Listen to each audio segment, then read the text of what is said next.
Magandang buhay! Kaunting update lang dito sa aming mini farm. Ang una naming gagawin ngayon ay magtatanim kami nitong papaya. Sa pagtatanim daw ng papaya, ayon sa aking biyanan, ay kailangang putulin mo yung pinakamahabang ugat nitong punla para makakasigurado daw na mamumunga ito. Medyo mainit nga ang panahon ngayon, pero dahil nga sa malalaki na itong ating punla ay kailangan talaga na silang itanim. Napag-alaman ko kasi na itong papaya ay maraming pakinabang sa ating mga alaga, lalong-lalo na ang dahon nito na pwede nating gawin na natural na gamot. Ia-update ko kayo sa mga susunod na araw kung mabubuhay itong ating mga pananim sa kabila ng mainit na panahon.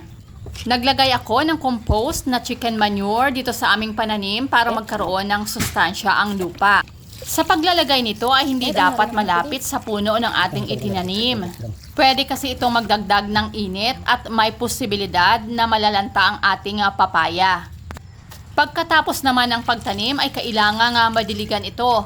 Idadagdag pa pala namin itanim itong buko, galing pa po ito ng Cebu na dala ng aking biyanan. Medyo lanta na nga ito pero magbabaka sakali pa rin kami na maitanim. Ngayon lang din kasi nila ito na ibigay sa amin, kung kaya't ngayon lang namin ito maitatanim. Nakalimutan kasi nila ito at hindi rin nadilig buhat nung dumating sila galing ng Cebu. Ito pala ay dwarf coconut at natuwa nga daw yung aking biyanan doon dahil sinusungkit lang ang bunga nito. Kaya't salamat pa din at sana nga ay mabubuhay ito dito sa aming munting farm. Yung aming mga alagang kambing, lalong-lalo na yung mga triplets, ay malalakas at malulusog na rin. Ang gagana na nga nilang kumain ng damo kung kaya't ang lalaki na ng mga tiyan nito. Sa mga susunod nga na araw ay i-deworm ko sila.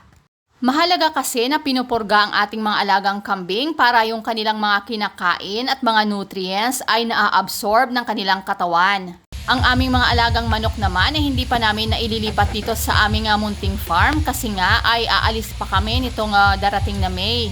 Mahirap kapag malayo ito sa kabahayan dahil walang titingin at maaring mawala itong aming mga manok. Sa 6 kong mga pullets ay 5 na ang mga layers. Ang ibig kong sabihin ay 5 out of 6 na ang mga nangingitlog. Sa mga manok naman, para maging matibay ang kanilang itlog at hindi sila magiging calcium deficient, ay nagbibigay ako nitong crush eggs. Isinasama ko ito sa mga gulay kagaya nitong malunggay. Madalas nga akong nagbibigay ng iba't ibang gulay kagaya nitong repolyo bilang alternatibo sa kanilang patuka. Sa ngayon, ang kulungan nitong aming mga manok ay dito lang mismo sa likod ng aming bahay. Hanggang dito na lang, kita ulit tayo sa aking susunod na video kung saan ay i-update ko kayo sa aming pananim na papaya. Ganon din yung 2 buko na aming itinanim, kung mabubuhay sila, sana nga ay makasurvive kahit isa lang. Maraming salamat sa inyong patuloy na panonood. Kung nagustuhan nyo ang mga gantong klaseng video ay pakiclick nyo po ang like, subscribe, ganon din po ang notification bell para updated po kayo sa akin pang mga susunod na videos. Keep safe and God bless!